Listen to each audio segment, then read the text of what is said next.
Yahobu, Bapak Ibu Pendeta, Sinenge, Majelis dan warga Gereja Amin, ini adalah channel YouTube Sinode Gereja Amin. Karena itu, bagi yang mencintai Gereja Amin, tontonlah, subscribe, like, dan bagikan. Gereja Amin yang tangguh, mandiri, dan peduli. Tuhan Yesus memberkati.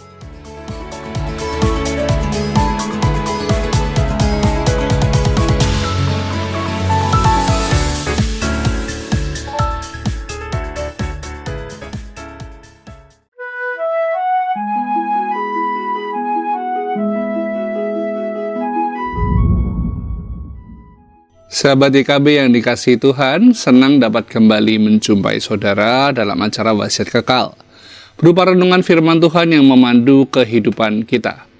Bersama saya, Pendeta Michael Suryajaya dari GKI Seroja.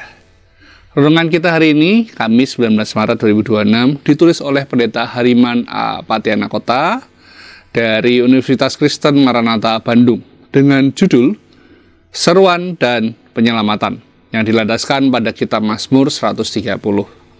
Dan nats yang akan menjadi pusat perenungan kita adalah Mazmur pasal 130 ayat yang ketiga. Mari sebelum membaca Alkitab kita berdoa.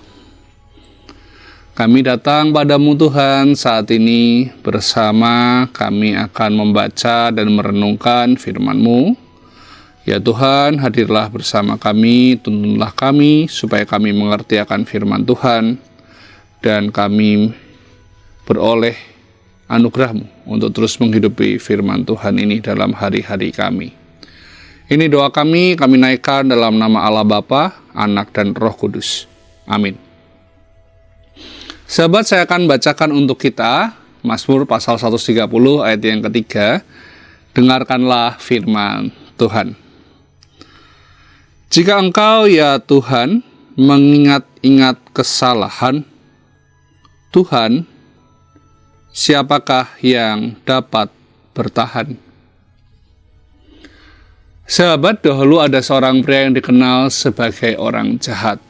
Ia suka mabuk dan tenggelam dalam kehidupan malam. Namun ketika anak perempuannya lahir, ia merasakan kasih Tuhan yang mengubah dirinya. Ia melihat masa depan dalam diri anaknya. Obat terlarang, minuman keras, ia tinggalkan. Ia berubah dan menjadi ayah yang baik. Sang pemazmur juga mengalami kasih Tuhan yang mengubah dan menyelamatkan hidupnya. Dari jurang yang dalam, pemazmur berseru. Bukan karena hidupnya baik dan benar, lalu ia berani berseru meminta Tuhan mendengarkan doanya. Bukan.